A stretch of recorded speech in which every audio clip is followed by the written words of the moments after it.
There's a man who comes home every evening, walks past his family, past the TV, past everything, and sits alone in his garage for an hour doing absolutely nothing.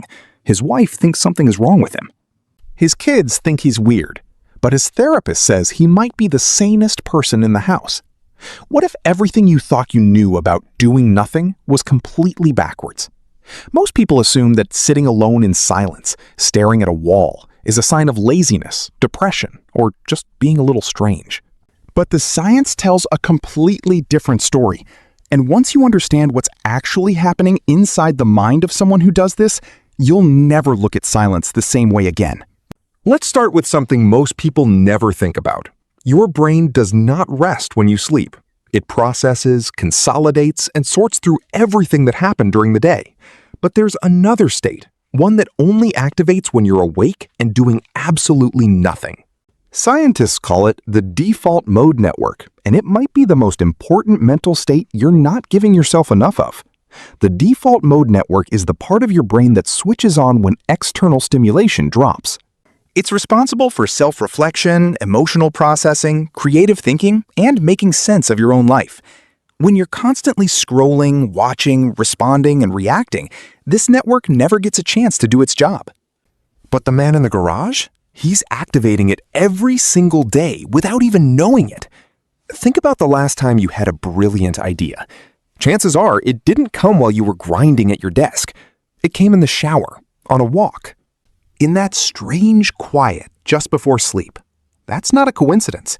That's your default mode network finally getting a window to speak. Now, here's where it gets personal. The garage is not a random choice. And that's something most people completely overlook. Psychologists who study restorative environments have found that humans naturally seek out specific kinds of spaces when they are emotionally overwhelmed. These spaces share certain qualities: low stimulation, familiar smells, a sense of control, and a clear boundary between them and the outside world. The garage checks every single one of those boxes. It's not inside the house, which carries the emotional weight of family responsibilities, unfinished tasks, and social expectations, but it's also not fully outside, where the world is loud and unpredictable. The garage exists in a psychological middle ground, a threshold space. And that in-between quality is exactly what makes it feel so safe for certain people. There's actually a term for this in psychology. It's called a liminal space, a place that is neither here nor there. And research shows that liminal spaces give people a unique sense of psychological freedom because they feel temporarily detached from their roles and identities. In the garage, you're not a parent, an employee, a partner, or a problem solver. You're just a person. And for a lot of people, that is deeply healing. But let's go deeper, because not everyone who sits in their garage is doing it for the same reason, and the differences matter more than you'd think. Some people retreat to the garage because they are introverts who have spent the entire day performing extroversion, showing up at meetings, making small talk, smiling when they didn't feel like smiling. Social interaction costs introverts energy in a very real neurological sense. Their brains process social stimulation more intensely than extroverts do. Sitting alone in silence isn't antisocial behavior for them. It's biological recovery. Others do it because they are quietly carrying a level of stress that they haven't been able to articulate. Not every person who is struggling breaks down crying or talks about their problems. Some people go silent. They don't have the words yet. They need unstructured time to let the feelings surface on their own, without pressure, without an audience. The garage gives them that. And then there are people who sit in the garage because somewhere along the way, they lost touch with themselves. Life moves so fast, and the demands kept coming, and they kept saying yes.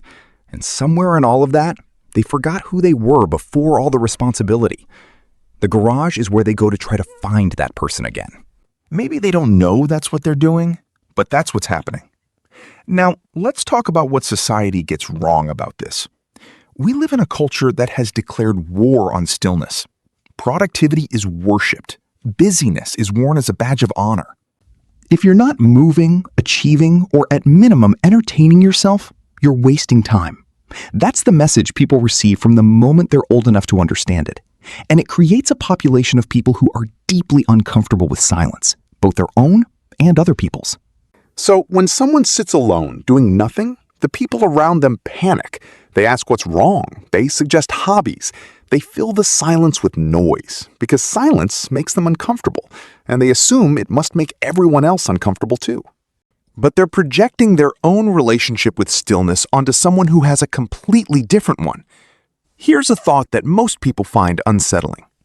The person who can sit alone in silence, without reaching for their phone, without needing to fill the space, without feeling anxious or bored, that person has a psychological skill that the majority of people in the modern world have never developed.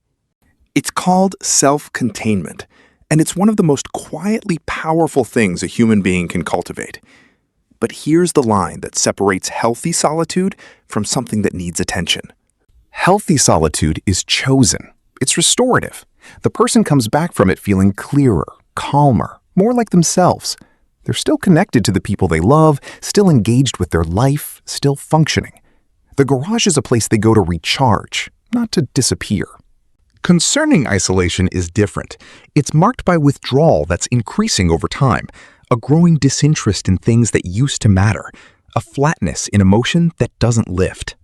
A sense that the person isn't returning from the garage refreshed, they're just spending more and more time there because being anywhere else feels unbearable. If you recognize the second pattern in yourself, or someone you love, that's worth paying attention to. Not with alarm, but with gentleness and honesty. There's one more thing about the garage phenomenon that almost nobody talks about. And it connects to something much older than psychology textbooks. Throughout history, across cultures, humans have always had spaces designated for quiet withdrawal. Monks had cells. Indigenous traditions had vision quests. Ancient philosophers walked alone for hours in deliberate silence. Even within the structure of most major spiritual traditions, there was a practice of intentional solitude, a recognition that the human mind needs time away from the noise of the world in order to hear itself think. The man in the garage is continuing a tradition that is thousands of years old. He's not broken, he's not depressed, he's not ignoring his family. He's doing something that human beings have always needed to do. Just in a modern setting, surrounded by old tools and the smell of motor oil instead of monastery walls. The tragedy isn't that he sits in the garage. The tragedy is that nobody taught us to understand it. So instead of giving him the space he needs, we make him feel guilty for needing it, and eventually he stops going to the garage, and the pressure that used to have somewhere to release now has nowhere to go, and that's when things actually start to fall apart. Silence is not emptiness. Stillness is not stagnation, and doing nothing, when it's real and intentional and chosen, might be the most important thing a person can do. So the next time you see someone sitting alone in the quiet, doing absolutely nothing, don't ask what's wrong with them. Ask yourself why that makes you so uncomfortable. Because the answer to that question will tell you far more about your own mind than theirs.